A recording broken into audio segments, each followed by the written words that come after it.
boy Crypto, the People's Channel, home of the BitSquad, the largest and greatest crypto community in all of the interwebs. Guys, and on this channel, our goal is to help you find financial freedom through crypto assets. My name is Frankie Candles, and I'm going to be your fill-in host. Shout out to DZ. I believe he's on his way to Colorado right now. But guys, we have an awesome show for you tonight. We got some really good topics and an amazing panel.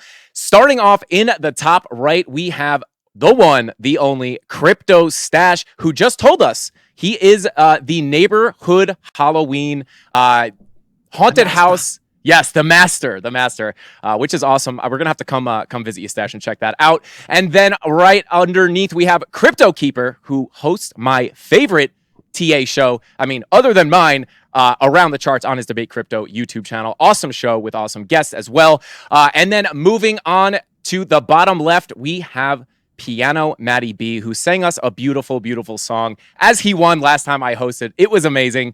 And then last but not least, in the upper left, we have our resident crypto writer, AJ Pleasington, or AJ Writes Crypto.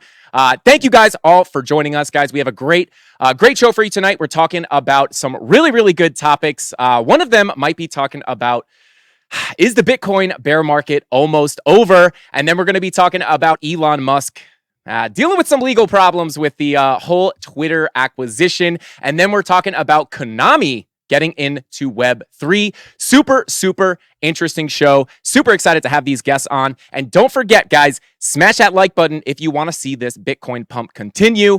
I had some super exciting price action yesterday. But let's go ahead and start off with a little market watch here. Let's see that black and white plane go around the globe. And let's go ahead and start off not with the top gainers. We got Bitcoin coming in at 19,300. I was going to say, that seems off. $19,194, down about 1%. We got Ethereum coming in at 1301, up about 0.5% on the day. Obviously, we had some pretty crazy price swings yesterday. Absolute dump followed by an absolute pump. And now we're just kind of correcting. But moving on here, let's check our top gainers real quick. Is that top gainers or top losers? Oh, God. Yeah, top gainers. We got, we'll just start with the green ones, I guess. Lido up about 3%. We got CeeLo up 3%. And Cosmo, shout out to TJ, up about 1%. And then Quant also up about 3%. But, guys, let's go ahead and jump into our first topic, which is going to be Bitcoin analyst Philip Swift says the bear market will only last another 2 to 3 more months maximum, which could be, a little bit of hopium, but maybe not. You never know. But, a look into Bitcoin creator Philip Swift says on-chain data is showing there is light at the end of the tunnel for Bitcoin holders. In a fresh interview with Cointelegraph's, Swift revealed insights into what the data is telling analysts and what traders should pay attention to as a result. Now, he was looking at a lot of, on-chain indicators, as a lot of these bottom indicators have been flashing that the bottom could potentially already be in. And then let's go ahead. I want to throw it right over to Matty B first. Now, we got some, as I just said, we got some wild price swings yesterday off of that, CPI report. And we had a quick dump with a quick rebound. Now, do you believe we found a bottom, or are you expecting to come a little bit further down in this bear market? That's a good question, Frankie. Thanks for asking. Here's the thing. It's an unpopular opinion, but I think we have a good year. So, I mean, optimistically speaking, 2 or 3 months, yeah, maybe we'll hit the bottom, and then it's kind of like a spaceship hitting the bottom of Mariana's Trench. Boof. And then the door slowly comes down. Boof. And then you got to walk on the bottom of Mariana's Trench for a good year or so. So I think to a certain degree, it's hopium. But I mean, listen, everything I say, I hope I'm wrong. So again, I hope I'm wrong about it. And maybe it is 2 or 3 months. Yeah, I love that answer. I like that you compared it to Mariana's Trench with that, because I always say you get those big capitulations, it scares all the retail out of the market, and then once you get that capitulation, they kind of just bore the rest of whoever's crazy enough to stick around. They bore you out with that sideways action, as we've seen in previous bear markets. But Keeper, I want to throw it right to you, because I know when it talks, when it gets to talking about the bottom, a lot of people like to talk about, the 4-year cycle, and this time's different, or no, that it has to follow the 4-year cycle. And do you believe in are you in the camp that the 4-year cycle is a thing and will hold up in this cycle? And do you even see, resemblances between each cycle that we've had so far? Yeah, so thanks for having me on the show as always. Of course. I am a believer in the 4-year cycle. Until it's broken, it has proven itself to be true. And so technical analysis will tell you the trend is your friend until the end. And in this instance, I would say that that's kind of a similar type of idea. As far as like the bottom actually being in, or we only have a couple months left of the bear market, on the same note, technical analysis also ultimately is a way to show human emotion, or to predict maybe how humans would react to any certain given set of circumstances. It's supposed to take the emotion out of it, but really it's showing you this is what people will or would do. Right. And I don't know how on God's green earth with everything that we have going on right now, how we don't have more pain, or at least a lot more, a lot longer time to sit down around these numbers or lower, just because of everything that's going on. You can't go back in heavy onto risk on assets when we have, the threat of world war happening right now, or nuclear war, or whatever you want to say. You can't go into any of those type of ideas in any sort of meaningful manner with the things that are happening in the rest of our world right now. So yeah, I mean, I can't see possibly how. I think this was a filler. I think this was possibly a news article to, let people know, hey, we're still thinking about you. We really want to get back there, but I just don't see any freaking way. And again, just like Matty B said, I hope that I am wrong. I would love to see this turn around, but I got to tell you, I don't see it. Yeah, I mean, listen, I would 100% agree. And it's, I am a little bit torn on whether the bottom is in right now. However, I'm pretty open about this. I don't think it's as important. We're obviously, over 70% down from the all-time high. So in my opinion, I'm slowly DCAing into the market. And then if we do get that another leg down, maybe I will dump a bigger bag in. But we haven't gotten that 85% correction, right? So if the 4-year cycle is going to continue to repeat itself as similarly as it has in the past, that would be one thing pointing that, we're not quite there yet. And then that 12 to 14K level that everyone's talking about would actually give us that move. So, but, we do have those macro indicators that we're talking about with that Phillips was talking about. A lot of these are flashing that the bottom's in, but like you said, these things are right until they're not. The trend is your friend until the end. So absolutely awesome answer. I appreciate that one. Now, Stash, I do want to throw it to you. During yesterday's commotion, we saw Bitcoin dominance get as high as 41.8%. Do you think we'll continue to see Bitcoin's dominance continue to rise?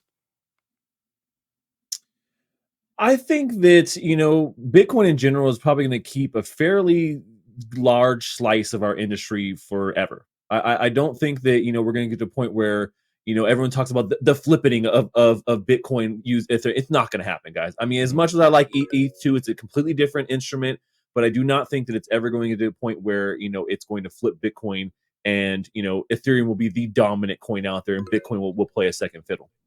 It's simply not going to clip that. You clip it all day long. It's not going to happen, baby, because clip it. It's absolutely happening. Clip it. And here's the reason why. The reason why is because there are a lot of chains that operate and do the same things that Ethereum does, including their somewhat competing layer twos. We'll not say necessarily competing, but that do the same thing that Ethereum wants to do, which is essentially be a technical layer that allows you to develop things on top of blockchain technology. And the coins that are competing with Bitcoin for what Bitcoin does are not necessarily that there's less of them, but they don't have the same kind of penetration in the mainstream market.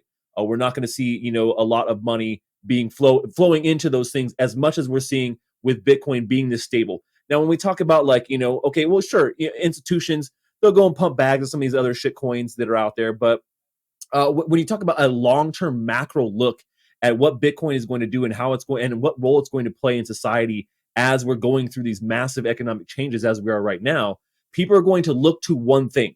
They're not going to want to spread out their money across all these different things and gamble. That's for us degens that are in this industry right now, which is funny. That's why everyone thinks, oh no, Stash, you're wrong doing this. Like, because you're not taking into account what the mainstream mentality actually is. And it's the mainstream mentality is not a bunch of fucking degens like everybody here in chat. And so I think that that's what we're going to see here in a very macro long-term respect. Now, when it comes to the dominance of Bitcoin, I mean, yeah, will it fluctuate? Of course it's going to fluctuate. As you know, things cycle in and out, right? When we've seen this traditionally, where money flows into Bitcoin and flows out of alts, and then flows out of Bitcoin and back into alts, and we see that kind of cycle. And we talk about this 4-year cycle. Is it going to continue? Of course it is. It's literally built into the damn code. Why don't you guys realize this shit? It has nothing to do with TA or about charts or anything like that. It's literally built into the code. Every 4 years, rewards are going to be halved.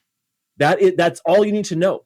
And you can extrapolate everything based upon that, because every 4 years, for sure, we're going to see some sort of massive trim because of the lack of liquidity we have with new Bitcoins being put into the system. Yeah, absolutely. It's the big debate of the Bitcoin flippening. Will it happen? Will it not happen? But yeah, like you said, programmed into the code. Every time I get someone that questions me and they don't know about crypto, they're like, "What do you mean it's in a bear market? You know it's going to go up at this time. How could you possibly predict that?" And I'm like, "It's called the halving, and it's simple supply and demand." So I do like that you brought that up. Now, AJ, I want to throw it over to you. Now, Swift puts the bear market at a limit of another 2 to 3 months. Do you generally agree with this, or are you what are you expecting in the next 2 to 3 months? Well, that would be nice, but man, what's that guy's name again? Peter what's his name? I'm asking. Swift. Okay, I think it's Peter. Yeah. Well, you're talking about Philip Swift. Yeah, Philip. Okay, Philip. I knew it wasn't Peter. Call him Peter. Just call him Peter. Yeah, Screw Peter. it. Peter. Whatever his name is. Whatever his name is. He's wrong. Because it's great to have a daily dose of hopium, but let's be honest, we were talking about the halving. The next halving's not till March of 24, which would put the next bull run at November 25. It's October 22. It's October 22. We got a long way to go. We got a lot of boredom. What they're going to do, they're going to bore the hell out of us as long as they possibly can to get everyone in retail that they're going to flush out all the weak hands. And only the people that are in it for the long haul are going to be there when it goes back up. And everyone knows this. This is common sense. This guy is just getting his name in the news, and hey, we're talking about him, so he did a good job. But I think he's high. Yeah, it's definitely a split topic for sure. But again, talking about those 4-year cycles, they have repeated themselves very, very accurately. And you could go on the charts and just go back to 2017, 2018, measure some things out. You'll see how closely they come together. Now, not that means that it's 100% guaranteed. Nothing's 100% guaranteed. But like Keeper just said, until it's proven wrong, it's proven itself time and time again. Until it proves itself to not be true anymore, that's when you can start factoring in other options. But moving on to our next topic, we have the Musk and Twitter deal sparks federal investigation. Now, obviously, Elon Musk is acquiring Twitter. Elon Musk is now reportedly under investigation by federal authorities over his conduct in the massive $44 billion deal with Twitter. A recent filing from Twitter seeks to unearth critical documents that Musk might be holding back from the social media firm. Twitter claims that Musk refused to hand over the documents that were requested in September this year, citing investigative privilege. Now, I thought this was really interesting because we talked about this on the morning show today, and it kind of reminded me. I said, "Oh no, are we about to see another multi-year lawsuit?" Kind of reminds me of the XRP lawsuit. And is there bigger motives here at play? Everyone knows that Elon Musk is looking to kind of clean up Twitter of these bots and a lot of the problems that it has, and maybe some people at the top don't like that. But Matty B, I want to throw it right to you. Now, do you think too much attention has been put on Musk and this Twitter deal? Because we've been hearing about this forever. It's always in the news. Do you think it's kind of getting overblown, too much attention? Well, yes and no. I think it's a big deal if he takes Twitter and makes it a censorship-free platform. I think that's maybe the biggest deal that has come along in a long time. But I mean, at the same time, Nancy Pelosi is inside trading with her drunken husband upwards of hundreds of millions of dollars, and no one shines a light on that.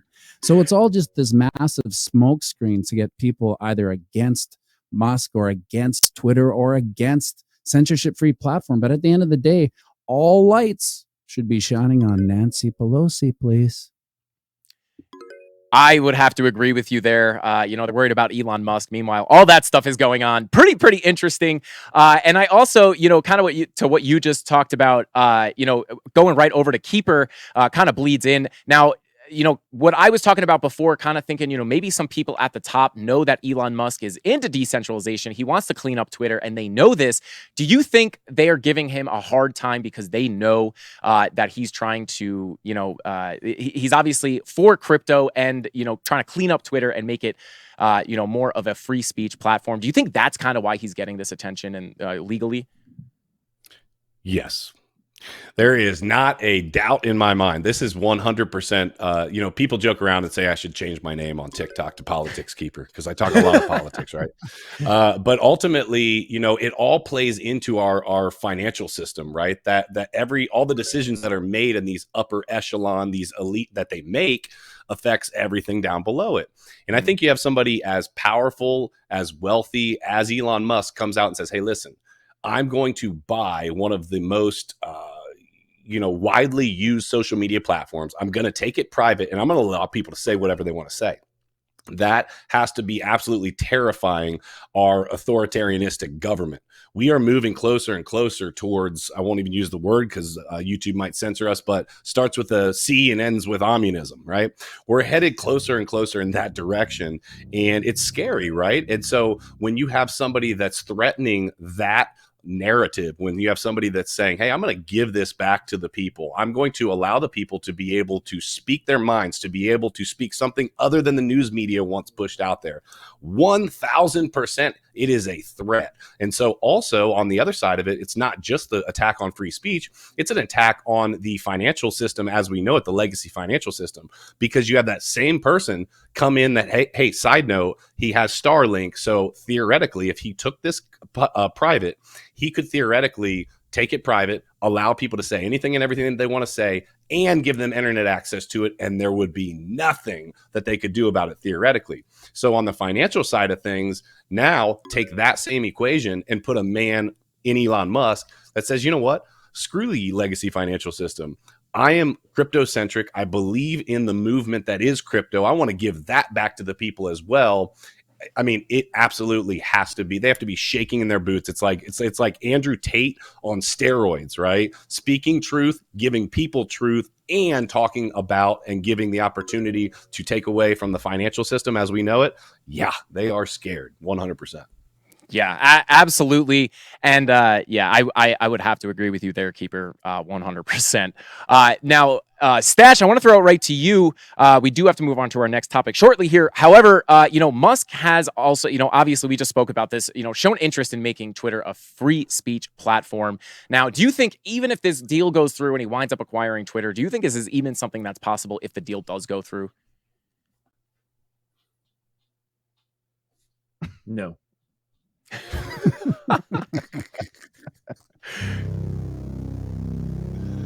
I like the sound effects. Let's go. Waiting for some gold there. All right. That's it. Final answer. Look, man. Yeah, final answer. I mean, Elon Musk is just a really good target. I think people just like messing with him. He's very public. He's out there. He's got tons of millions of followers, tons of money. Of course you want to mess with him. Like if this was like some corporate to corporate deal without a figurehead like him, kind of pushing the boundaries and doing it publicly, nobody would have batted an eye, and Twitter would have been in the hands of whatever company was trying to acquire them. So. Yeah, I would agree. I think it's Elon Musk. It's good news, right? You put that out, it's going to get a lot of hits. If Google wanted to buy it or whoever wanted to buy it, it probably would have just happened. No one would have known. It'd be like, oh, now it's owned by this person. I would totally agree. Now drama, Yeah, exactly. Yeah, it's good for ratings. That's probably why, in my opinion, why we see this pushed into the news so often is probably people click it. Well, it's the same reason why you see like the SEC going after like a Kim Kardashian, right? It makes headlines. They go after somebody who's not a celebrity. It's not going to make headlines. Old Gary Gensler over there, man, he loves the attention. And these regulatory bodies are really loving the attention they have on them right now. So instead of doing their job, they're jerking around here with some of these people that they really just shouldn't probably be wasting their time with at this point.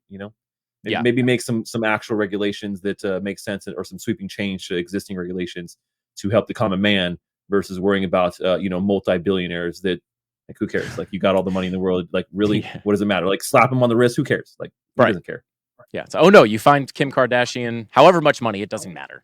Yeah, totally agree. But AJ, I want to throw it over to you now. Do you think if this deal goes through, do you think this is ultimately going to be a good thing for Twitter? Right, because changing acquiring a company, changing all this stuff about Twitter could completely change the platform, from top to bottom. Do you think this is going to be a good thing for Twitter? Yeah, I think it'd be a great thing for Twitter, just because I know if it actually became a quote free speech platform, a bunch of people would say what's on their minds, and then most people would lose their minds, and I would enjoy laughing at that conversation from the sideline. Like they say, it's silly. Like this week we were given a lesson on free speech because our good old fellow pal Alex Jones is getting hit for $1 billion for saying what was on his mind, and even though it was wrong, he got charged $1 billion over words. I mean, regardless of what the words were, like, whatever words, people, and it has a, I'm not going to pick a side on that, but I'm just pointing it out that free speech is supposed to be free speech, and end of the story. That there should be nothing else to that. And I think that if Elon took over and it actually did become something that was free speech, we would really see like a painting and a caricature of what it's supposed to be, like, at the same time. And Dogecoin could be Dogecoin to the moon. Shout out to my homie Zach on Twitter, who is a Dogecoin maxi, and he would be pretty happy if that became like the paying platform for Twitter. I think that would be cool. I like Doge. Yeah, absolutely. We were talking on the morning show. We covered a story about, people thinking Elon Musk was Satoshi, and somebody commented in the chat. They said, Bitcoin was the joke. That's the meme coin. Dogecoin is the one that's going to come to the top. I thought that was pretty funny. But moving on to our last topic here, guys. Konami Gaming expands into Web3 and Metaverse. This is pretty interesting. Konami has announced they plan on launching a platform focused on allowing users to trade in-game NFTs. The company noted that they are currently recruiting talent for the system construction and service development, which they will provide new experiences with Web3 and Metaverse. And then let's see. Prior to this, Konami had already established presence in the NFT market by releasing a number of NFTs in January to celebrate the 25th anniversary of the Castlevania series, which was an old game, I believe. Now, Matty, I want to start off with you. According to Finbold, blockchain and metaverse projects received $1.3 billion in investments over the course of Q3. Do you see that number continuing to grow? Well, the thing is with video games is that my experience lies in trying to keep my 7-year-old son off them 24/7, because that's all he wants to do. So I know that the future is in gaming. The future is Web3. I know it's a huge deal. I don't think anything's going to stop it. And I think money's going to be pouring in ad nauseum as we move forward. I think that's maybe the big player moving into the next bull run. I love it. Yeah, you're able to see that it's the future, but I totally see, with kids nowadays, my parents thought it was hard to keep me off video games when I was a kid. I could only imagine nowadays that it's more of a widely accepted thing. Once video games started making money, once the good players started making money, that whole argument of don't do that, go get a job or make some money, do something constructive, totally goes out the window. With that being said, Keeper, I want to throw it over to you. Now, of the 10 biggest gaming companies, Konami comes in at number 9. With a market valuation of $3.2 billion, could this move help it gain more market dominance? Well, I mean, theoretically, for sure. I think that moving over into the Web3 space is a necessary thing. It is the thing to do. NFTs are all the rage right now, and any company that's not seeing that is blind, and or they just are set in their ways and don't want to move towards it. I think, which would be crazy. I think it'll be interesting though to see who does rise to the top because of Web3. And I don't even know. Stash is probably the best person to answer this, but I don't even know. Is that going to be what's going to propel? Or are we just going to continue to still have these fantastic video games in Web 2? The streaming services are going to continue to keep killing it in terms of, bringing in money and focus on their games, etc.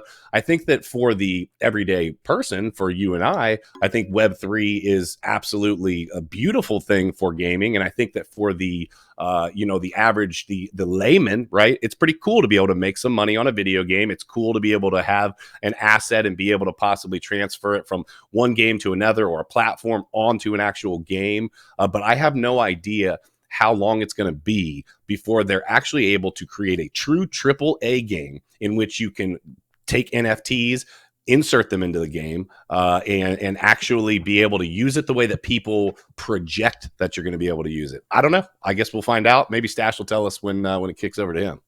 Absolutely. We got Stash, the resident NFT expert. But thank you for that, Keeper. Appreciate it. And Stash, I want to throw it over to you now.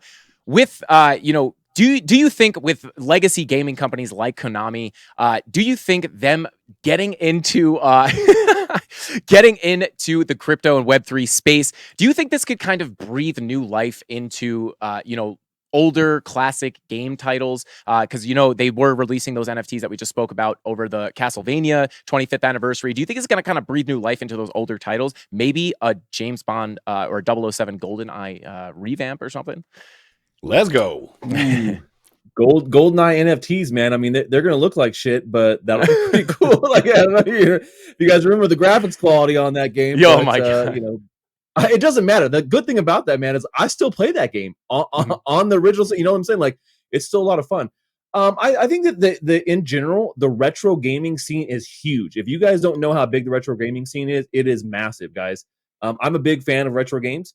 So I think that there's definitely a market there when you talk about some of these older brands coming back. Atari has done a bunch of blockchain stuff, and while there's some of them been questionable in my opinion, I still think that there's a lot there. And so seeing a seminal brand like Konami coming out and doing some of this stuff and wanting to be more involved, I think it totally makes sense, and it could really be something that vaults them back into the spotlight. So yeah, I do think that NFTs and blockchain for some of these legacy brands is going to be a great way to kind of reinvigorate these, classic brands or some of these classic games. I mean, I'm a huge fan of Castlevania. I don't know if you guys remember this, but maybe a month or so ago, Marin was on here and we were talking about that, and she was like, we were talking about, and she didn't know what Castlevania was, and I was like, "Are you kidding me? You've never heard of Castlevania?" And she goes, "Oh, you mean the anime series?" And I'm just like. But so maybe this will help at least educate some people that are not don't understand things about games about some of the cool stuff that they've missed out on if they're not gamers. And NFTs could easily do that, I think. So I would love to see Konami come back and do something. I mean, they've already done some limited stuff, and I think we'll see most major gaming companies do what they're doing is test the waters with something a little bit, poke at it like, hey, all right, are people going to like this? No, okay, let's not pull back. All right, no, we're back in it again. We're back in it again. Ubisoft just did the exact same thing. So, yeah, I do think it'll be a trend that we'll see more and more. Absolutely. I would love to see, GoldenEye 007 NFTs. Like you said, they'd be about 4 pixels a piece, but still a very, very fun game. Haven't played it in a while, but definitely still a fun game. Now, AJ, I want to throw it over to you. Now, we've already seen Ubisoft and Sega doing the same as Konami in building a Web3 presence. Now, if you've been in crypto and you're somewhat of a gamer, or you even know gamers, for some reason gamers just hate on NFTs. They don't like crypto. Do you think with all these gaming companies starting to get into the space, we'll start to win over some of that gaming community? Well, as many hours of my childhood as I spent as Johnny Cage, as much time in high school as I spent as Ezio Auditore, it's not enough. It's not enough. And the thing is that gaming companies aren't going to be able to sway in the gamers. The gaming companies, we're going to need the top games say, guess what, guys? This next game, it's crypto, and they're going to have to play it whether they like it or not. And what I mean by that, I said this last time, when V-Bucks in Fortnite becomes a crypto, then we'll be on to something. When the money in Grand Theft Auto 6 is a crypto, or Grand Theft Auto 8, I don't know when it'll happen. But when that happens, then the game, it'll be game on. But traditional gamers, I know gamers, they don't care. They don't care. They just want the best game they can get. And it's not going to take a crypto project that has a game in it to get the gamers to come to it. It's going to be the good gaming, the good AAA games deciding to add crypto to their game. And that's the only way we're going to get there. Yeah, great answer. I couldn't imagine if they made Warzone crypto friendly. I don't think anyone's going to stop playing Warzone anytime soon, or even better yet, Fortnite, which is essentially set up for this without the actual blockchain backing. So and Epic Games is getting in heavily into crypto. You know, they've done a couple things already. Maybe it is leading up. Maybe Fortnite will eventually. That would be awesome. That'd be great. Yeah, that would be amazing. Also, not shocking to me at all. If I were to pick one game to be the first one to jump into actually incorporating, NFTs or something like that, an actual digital currency into their games, I would have to say Fortnite. Would not be surprised if Fortnite was the first one. But guys, I think that's. Oh, did we skip that question? Oh, Matty B, I apologize. Oh wait, no, we did ask Matty B. No, we did. Yeah. Oh yeah, we did. Whew, scared me. I was like, remember, I keep my kid off video games 24 hours. That's right. That's right.